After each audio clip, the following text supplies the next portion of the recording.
And excited to be talking here at PyData Global. And today I'm going to elaborate on machine learning models retraining. So just to add to it, I work at Evidently, where we build machine learning monitoring tools and we build it open source. So everyone is welcome to join our GitHub and see what we have for machine learning model monitoring and testing. And I want to start from the very basic question. Why do we actually retrain machine learning models in the first place? And well, when it comes to serve machine learning models in production, we see that these models start to interact with the real world. And this world is never constant. A lot of features can change their distributions, and this makes model irrelevant. So machine learning models' quality starts to degrade. Luckily, while we apply machine learning model in production, we can collect some data, which is done basically by simple logging. In this new data, we can see a lot of new patterns, a lot of new objects that demonstrate new behavior. For example, like in this example, we might work on fraud detection problem, and when new types of fraud achieve, we can just log it, then label data and see that, well, there is something new. And we do retraining in order to demonstrate to our model new data, new types of fraud like here. Then model can retrain, learn new patterns, and increase quality again. So that's the idea. And it sounds very nice because, well, we need to keep a high quality. So this is the reason why a lot of companies who actually serve machine learning models in production do retraining. And basically, there are two main strategies which you can observe if you talk to someone who serves machine learning models in production. So those strategies are very popular. And first is pretty straightforward. Using historical data, you can define a schedule and stick to it. For example, decide to retrain your models daily, weekly, or monthly. This is quite a nice solution because it's very easy and there is no overthinking. You decide once and you stick to this schedule. But there are some cons. If you decide to retrain your model very often, you might spend a lot of resources to retraining. But if your data doesn't change that fast, then probably you will have very similar models and just spend those resources to retraining. If you do it automatically, you'll have more complex architecture of your services and more expensive support. And sometimes it can make things even worse. Together with this strategy, we have an alternative one. For example, define a monitoring, create some triggers, and retrain models only when something has changed, basically when you get some alerts.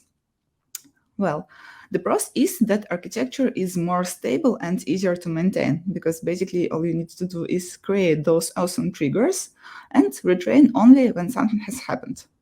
The cons are that it really needs to have a strong developer who understands a lot of risks and can define proper alerts, right? Because if you don't do that, you will miss something. Well, it's also required to build the proper monitoring system, which also takes some resources. But this also can work. Well, we have two pretty straightforward strategies, and the question is, what are any alternatives? So let's see what we also have. Basically, I believe it's very important to mention that when it comes to retraining, it's not just retraining of the machine learning model, right? We also need to generate new data set, which might take quite a lot of effort because, well, we need to run a lot of pipelines to load data, maybe process some missing values, clean data, calculate features, right? Join a lot of tables sometimes.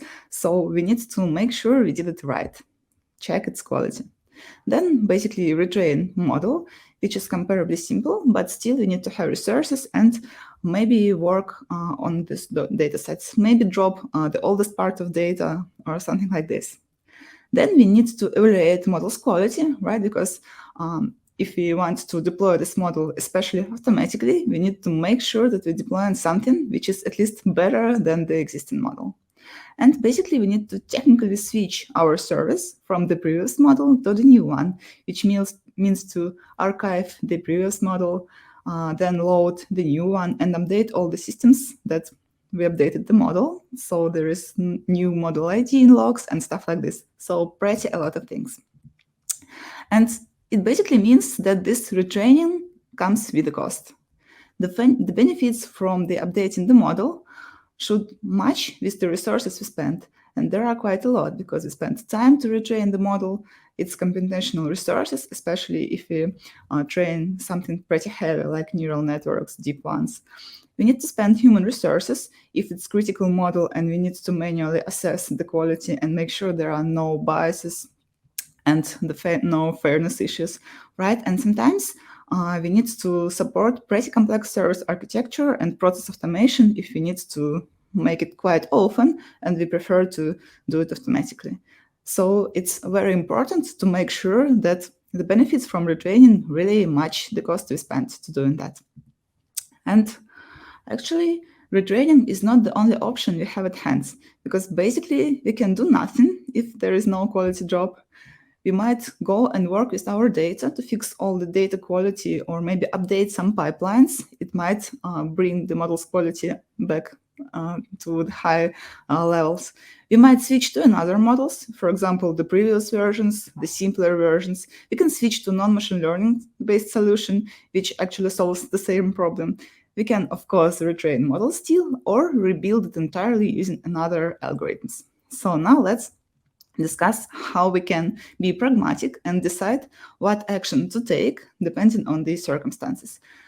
This basically means that it makes a lot of sense to develop a strategy based on possible actions, we just listed them, service properties, and many other conditions like resources we have, at least how many specialists do you have and how busy they are currently, the model criticality, right? Because maybe that's not very important model and it makes sense to retrain it more rarely, or maybe it's super critical model, right?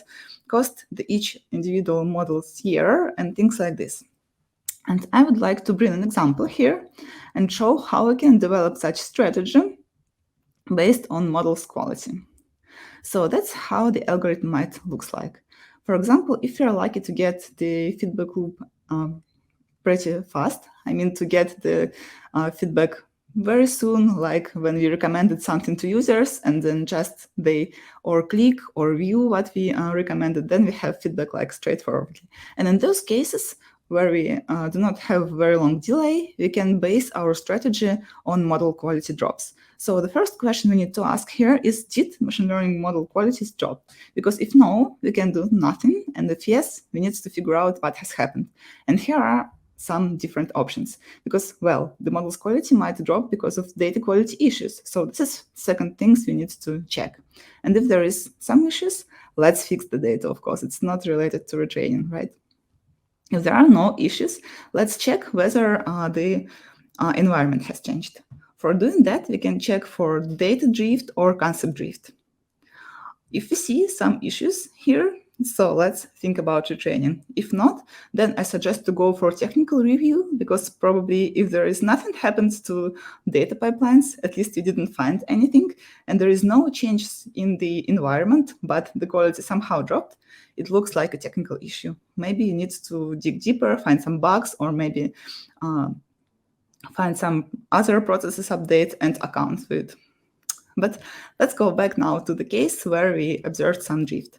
In this case, we might consider retraining or other systems where we do not need to have machine learning and maybe can solve the same problem using rule-based system or something like this. So if we have enough data to retrain, which is a very important question here, we can just try retraining. And if model's quality improved, then great, let's switch to new model. If not, then let's do some model review. Maybe we can come up with another algorithm. Maybe we can choose another hyperparameters and still increase the model's quality. If you do not have enough data to retraining, let's check whether we have alternative systems which not demand that amount of data, for example, rule-based or maybe first principle models. And let's check whether this model help us to increase the quality. Because if yes, great, then let's switch to it, at least while we are accumulating more data. And if no, then let's again do model review and maybe come up with some another alternative solutions.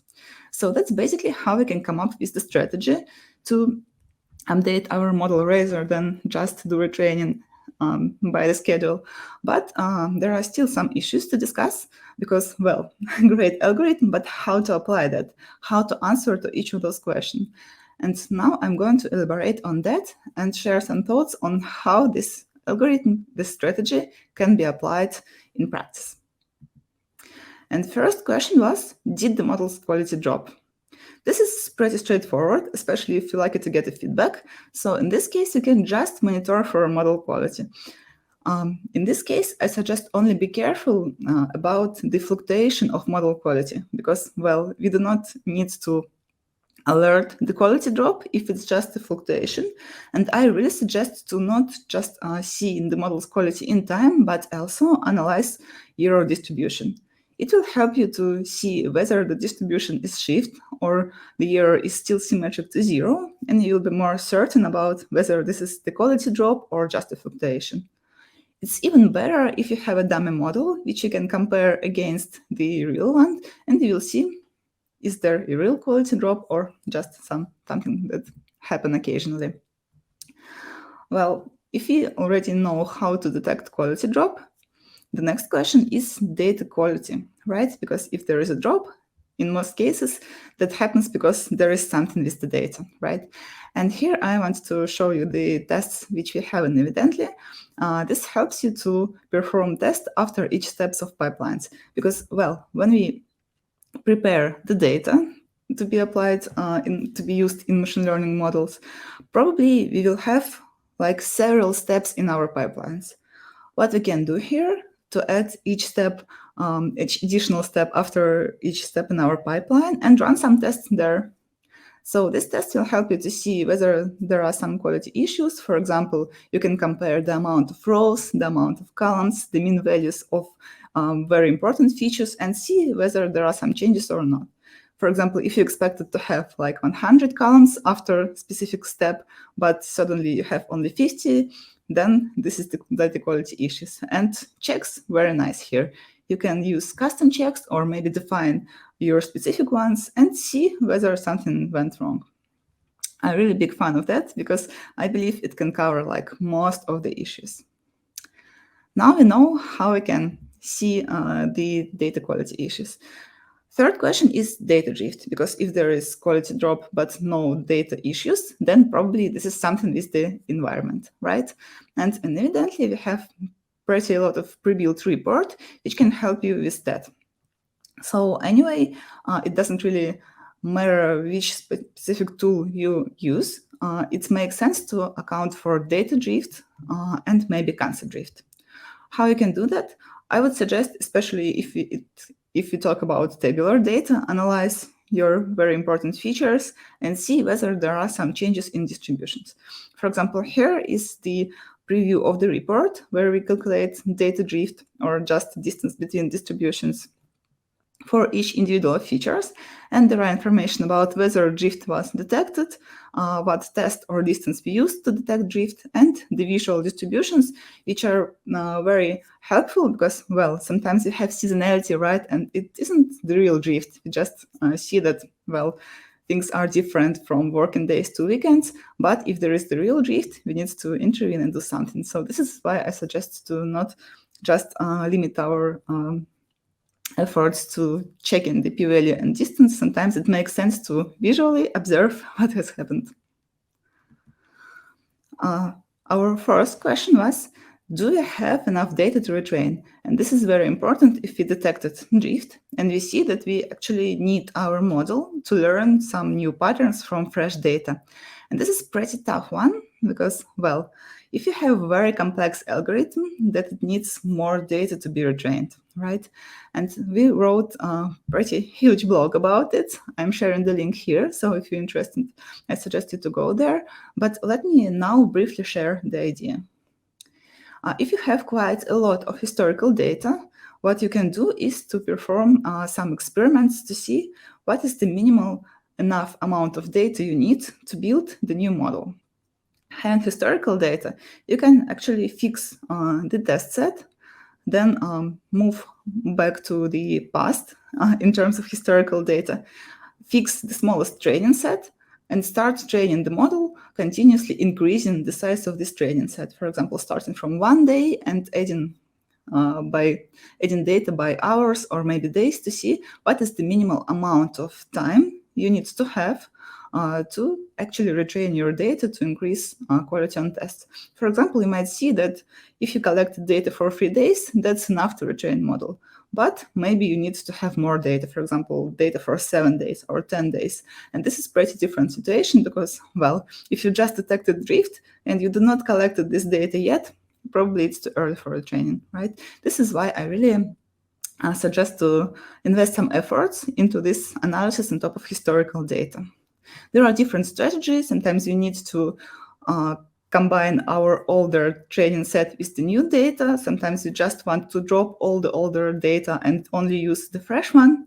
This is all questions that you can answer with help of historical data, so do not hesitate to conduct many experiments because it really saves then a lot of time in production.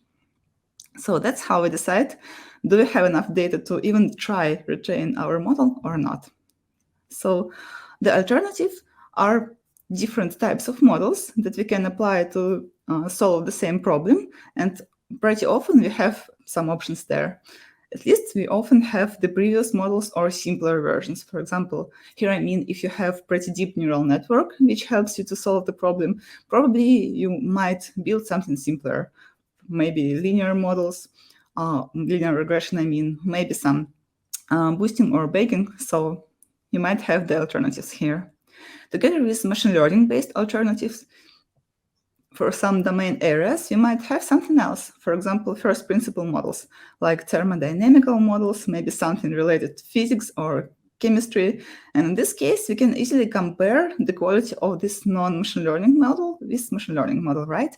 And if in this particular circumstances, non-machine learning based model works better, why not to switch to this model? And this not only works for first principle models. You might have some heuristics, for example, recommend products by popularity. And sometimes, especially when we work with people, with our customers, we might perform some manual processing, right? So we might switch some users to manual review while we are solving some issues with machine learning models. And there's also a solution here. So it makes a lot of sense to know what alternatives you have, and sometimes switch to it while we're solving problems with machine learning model. So final things I want to tackle here is, does it increase the quality? And here I mean any kind of models or rule-based systems or heuristics we use to solve the problem. So a very good strategy here is to create something which is called golden set dataset.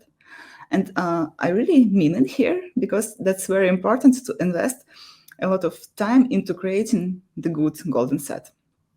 Here it makes sense to make sure that your golden dataset contains all relevant segments, cases, objects, classes. So if you have pretty different types of objects in your dataset, it makes sense to add all the types of such objects to your golden set to make sure that your model works correctly on all of those segments. If you know that you have some corner cases or maybe non-obvious scenarios, then also add them to your test set, because you need to make sure that model works not only on top of ordinary cases, but also on top of these corner cases. So if there are some representative long-term trends, add them. Add some data from weekends, add some data from working days, maybe from some specific events. It's all should be placed in your golden set, because it will help you to see what is really happening. So this data set should be curated to reflect assumptions about the data.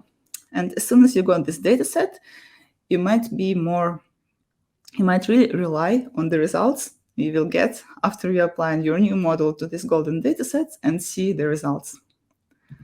So let me show this strategy again. So we previously discussed how we can perform all these checks, starting from quality drop and then going to data quality issues, data shifts. Do we have enough data to retrain?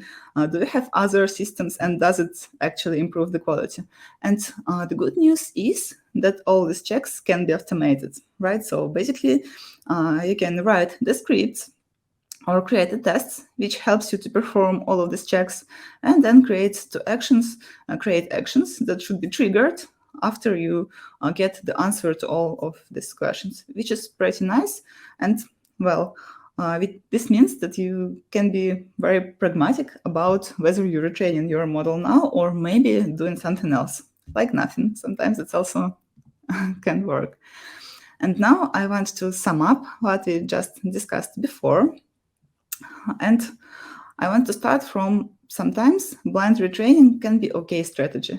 Well, if you have enough resources and you just retrain your model every day, why not if it doesn't really cause any bad consequences, right? If you have enough resources, why not?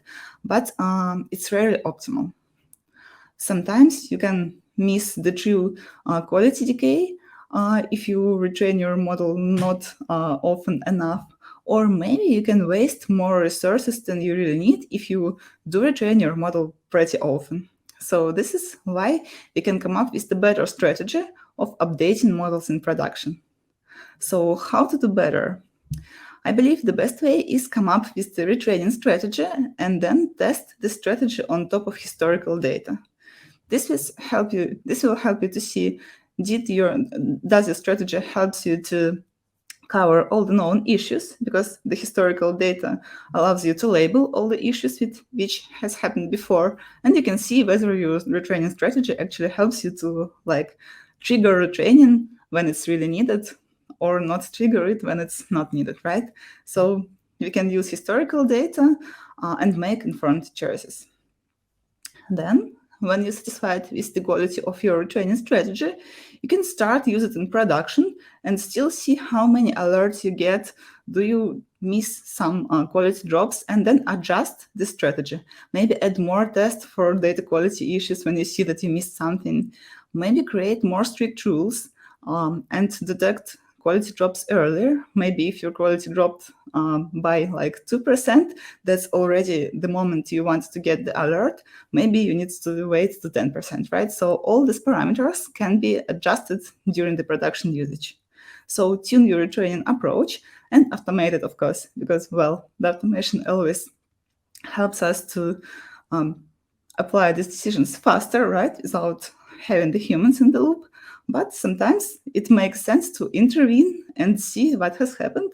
So this is why let's keep humans in the loop and at least rarely update models quality and see what has happened, do some deeper analysis.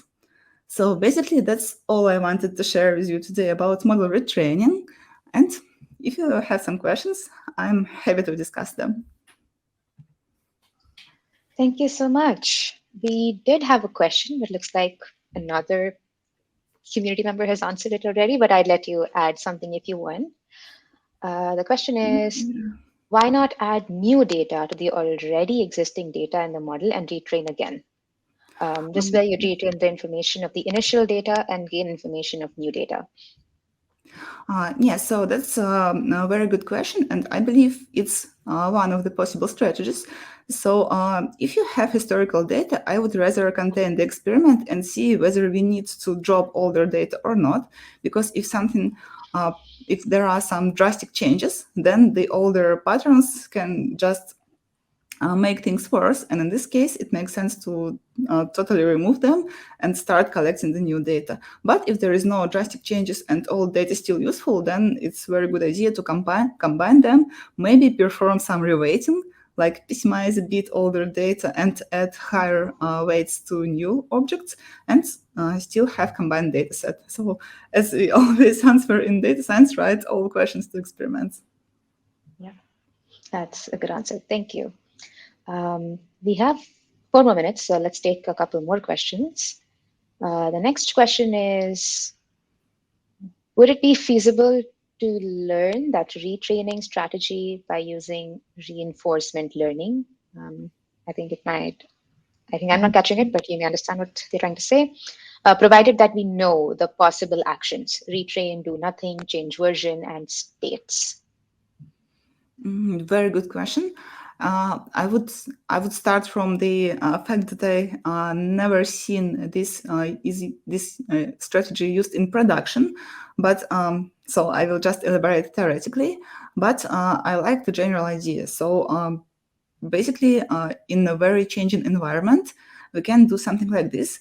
especially if we have a lot of historical data where we can train our reinforcement learning algorithm, right? So if we can allocate like data maybe for, I believe, a couple of years to observe the whole seasonality and things like this, probably we can perform something like that. So I would not suggest to start from that, but if you have pretty well-defined strategy, it works, and you want to optimize that and maybe train some reinforcement learning algorithms that will help you to cover many production models that you have in place, then probably it makes sense to try that and see whether it works. And anyway, if you have a lot of historical data, why not to try and see whether it works better than something we created manually or not? I think it's very interesting experiment. Yeah, that sounds interesting. Thanks. Yeah, I think I also understand it now. Thanks for your answer as well. Next, some Shasdeep asks, can you talk a little more about golden rule? Oh, sure, that's one of my favorite topics. So when it comes to creating a golden set, it's super important to not just take the most recent data, right, and say that now that's our validation data set. I would suggest to take the data from pretty long historical period and see what specific objects or corner cases we had. So, for example, if we are talking about the problem statement where there are strong here seasonality, I would at least suggest to take data from all different months, take data from different weekdays, right? Maybe take something from some weekend celebrations like New Year or Christmas, take data from summer and stuff like this. And the same comes to different customers. If you see the segments of very heavy customers who come often, add those customers to your data set. Same for new customers who has no history and probably very low data to apply model, add them as well. And this is how you can think about it. So think about different potential problems you can see. Maybe if you previously did something like segmentation on top of your objects, derive data from different segments, and that's by doing that, try to create very diverse data set and make sure that all the interested segments, even if these are a smaller one, are presented in this data set. It will help you to see whether, for example, you generally increase the quality of your model, but fail some small but still important segment. This is why I believe here is very important to cover all the corner cases and even smaller segments of objects.